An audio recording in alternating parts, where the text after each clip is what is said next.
guys, it's me, Rachel, here with Senza Tempo Cane Corso. So I wanted to do a video today on the Merle dog that is being labeled a Cane Corso that is making its rounds all over Facebook, Instagram, and whatnot. There is a really pretty dog, very, very beautiful dog that was sold to somebody as a purebred Cane Corso. And they put it up on Instagram and they labeled it as a Cane Corso. And now everybody is mad. I've seen the Italians writing long posts about it. And it's understandable. I get it. It is an Italian breed and they do take pride in that. And I know don't quote me on this, but I'm pretty sure they even sued a manufacturer for trying to create like a knockoff Ferrari, or I think it was like a kit car or something. So they do value quality, which is something that's been lost here in America. And so I totally get it. However, what I will say is that I've seen a lot of bullying of this person online and on Instagram. And while I can understand people's enthusiasm for wanting to correct a wrong or an untruth, I do think that there is a way to do things and there's a way not to do things. When you come at somebody in a really aggressive manner, you end up making it impossible for that person to be able to come to your side. Okay, you haven't even given them the opportunity to admit a wrong and to do the right thing. You've made an enemy of them. And I understand it. I mean, I understand why people are so passionate about it. All you have to do is look at like a breed like the Pit Bull to see how dangerous it is whenever we stop having standards for maintaining a breed true to the standard. The Pit Bull breed as a whole is pretty much, for the most, as far as public perception is lost. There are very few people that understand what a true Pit Bull is. And it's unfortunate because what ended up happening was that there were a bunch of people that decided to create a designer breed. They liked the look of the Pit Bull, but they wanted to design it the way that they wanted it, which was much larger and in a variation of colors that make it prettier. And in doing that, there were a lot of issues that came up in the breed. Whenever people started breeding the Merle gene in, there were a bunch of people that didn't understand the limitations of the Merle gene. And so they created what we call the double Merle, which is where you breed two dogs together that both have the Merle gene. And you have blindness, deafness, and a lot of eye issues that can pop up. A lot of congenital defects that can arise from doing that breeding. As well as you can also get a lot of issues whenever you continue to breed dilute colors together. So lots of blues together, or in the Pit Bull world, we call it blue fawn. And that's where you get a lot of the skin issues, the Demodex mange. It's really an immunity issue. Food allergies, increased ear infections, things like that. So these kinds of behaviors do not come without consequences. Okay, there are consequences, and people suffer in the sense that, yeah, you have a much higher vet bill and your dog is probably not going to live as long. But on top of that, the dogs suffer as well. So it really is an issue that should be taken a lot more seriously than it is. Unfortunately, our society has really kind of taken a dip in our value system. So, and it's not something that is only in dogs. Like, so for example, we've seen it in vehicles, right? So back in the day, we didn't have the public transportation systems that we do today, and people didn't have the amount of expendable income that they do today. And so when you bought a vehicle, you needed that vehicle to last. And And there were well-known, like when a vehicle was unreliable, it became this iconic. Like I remember back in the day when I was younger, the Pinto was a car that everybody, oh, you don't buy a Pinto, it blows up, it blows up. And that's how Honda became so successful, Honda and Toyota, because they were so reliable. That reliability aspect really set them apart and launched that brand to what it is today. And if you bought a truck, that truck was going to last you, 20 years. And it had to, because people needed these vehicles. They needed them to last. And it was very important back then. And it was the same thing with clothing. When you bought clothing or when you bought shoes, it all lasted a long time. It was made out of really great material and it lasted. Same thing with appliances. They lasted a long time. Maybe they weren't as pretty. Maybe they didn't have as many bells and whistles. Maybe there weren't as many variations, but they lasted a long time. They were reliable, and you didn't have to go out and buy a new one every couple of years. Nowadays, we've sacrificed reliability for exterior appeal, right? So the vehicles are very pretty now, and they have lots of, pretty new features, and they come with all these colors, and you get your 20-inch rims, and, you've got all of these, like these washers and dryers, and they have all of these really pretty panels, and there's just so much to love about it on the exterior of it. And even the clothes, they come in all these pretty colors and all these different styles, and you can get new ones every season. And the shoes also, all the buckles and the colors and the this and the that. But the sacrifice is that none of it lasts. You know what I mean? None of it lasts. And we all gripe about it. We all say how you can't get a pair of shoes to last you more than a year. Or, we just bought this washer and the dryer and it's only lasted us, a year to 2 years. And the vehicles, everyone's getting a new one every couple of years because those don't last either. And the manufacturers know it because they don't even put their warranties, over 60,000 miles, unless you're talking about, the Kia and the Hyundai. And I'm not saying that they are particularly any more reliable in that way. I'm just saying that as far as warranty wise, they are the only ones that are offering that extended warranty like that out of the manufacturer. And really everybody just accepts it. They just accept it as the way of life and the way it is. And we did it to ourselves. Now we have more income. However, we're constantly having to spend it on these new things, like I bought a Samsung Note 9, and the thing is breaking down. My best friend, she bought one too. Hers is breaking down. We've had it for a year, but it's, it's $1,000 phone. And something that costs $1,000 should not only last a year. And yet it does, and people still buy them, and nobody's saying anything about it. So we've sacrificed reliability for aesthetics. And one of the things that I've noticed is it's starting to happen to the dogs, right? People will choose a color, a pretty color, over an animal that has good structure, good temperament, and good breeding. They only care about what it looks like. And that's really troubling. This is a much bigger deal than just this dog being a Merle dog and it's being, falsely advertised as a purebred Cane Corso.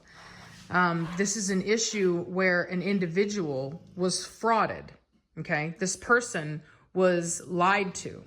They were sold something and told that it was a genuine product, and it was not.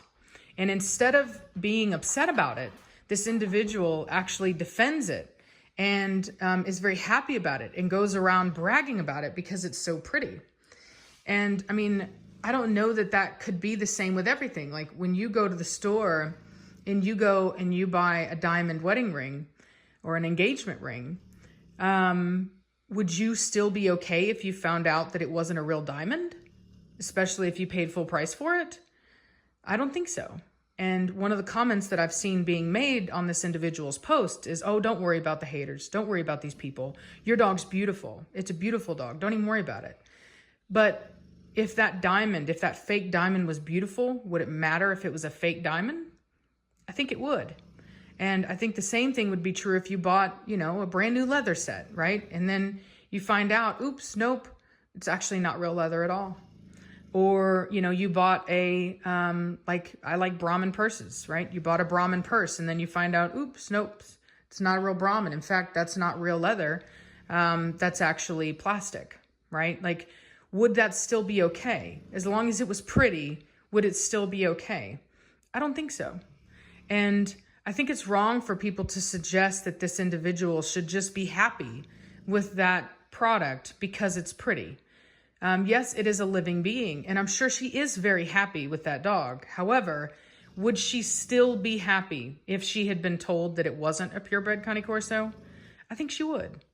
And I think that people would have still bought that animal if in fact it had been advertised as a band dog, for which it is.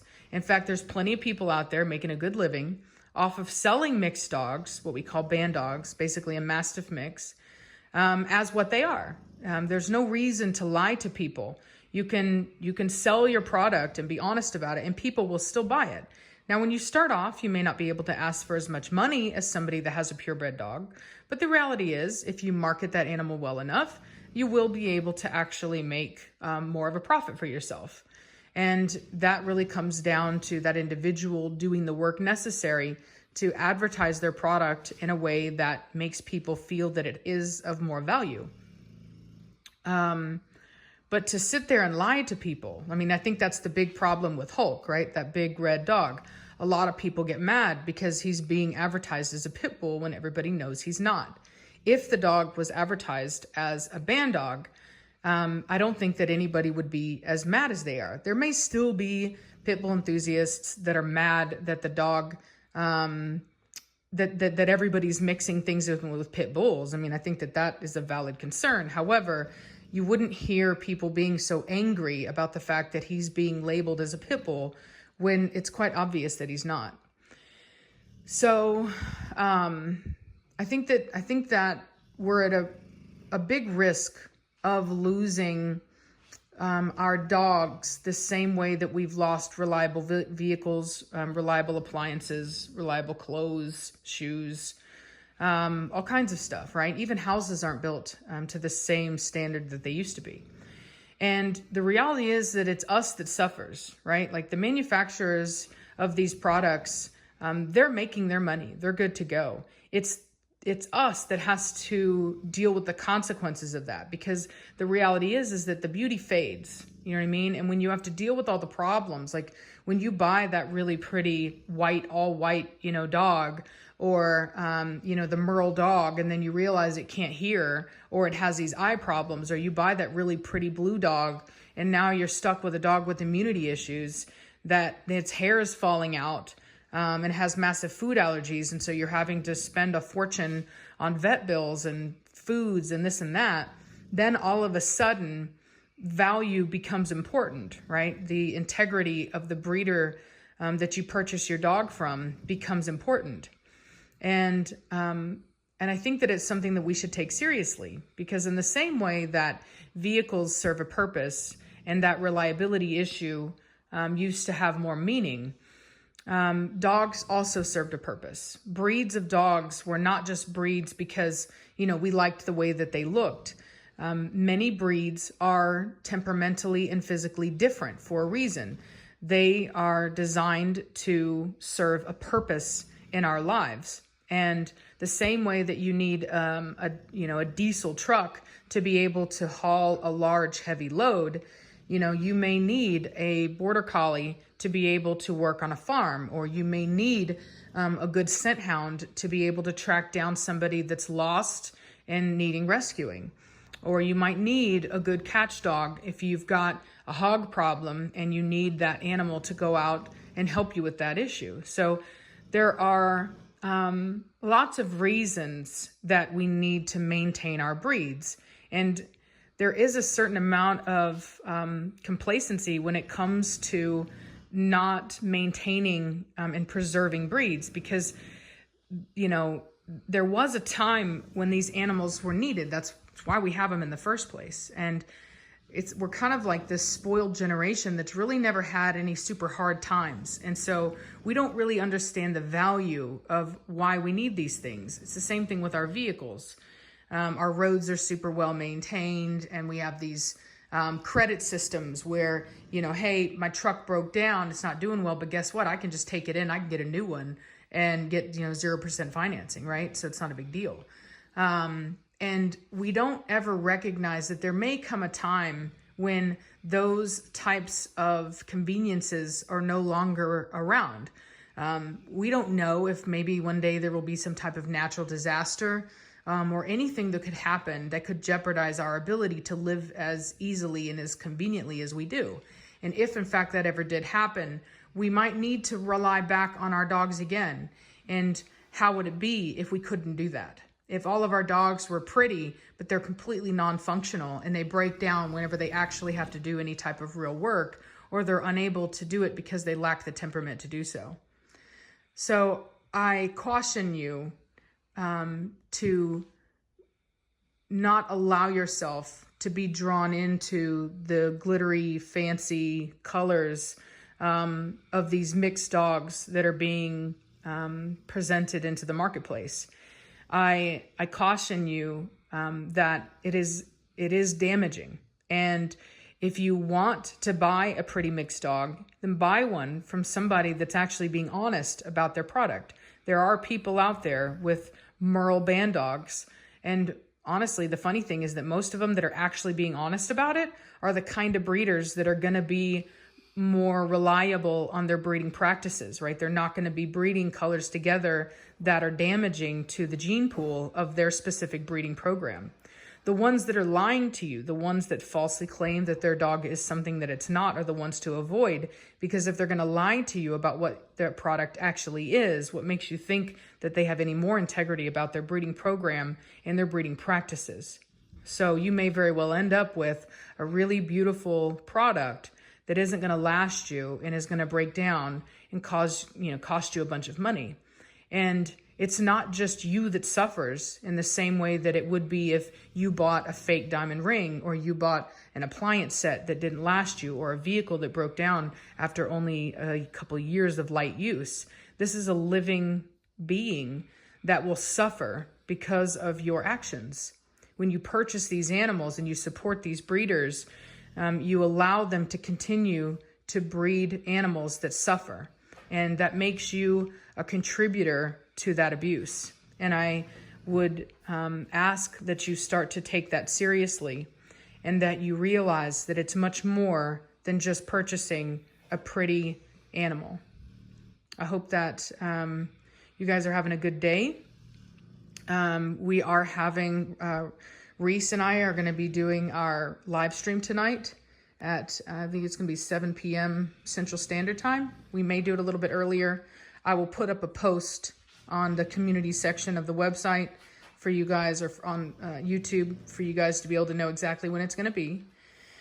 And if you guys have any questions that you want to ask during that time about this, feel free. Any other questions you may have, don't hesitate to ask. We'll be there. And I hope that you guys are having a great Friday, and I'll talk at you later. Bye.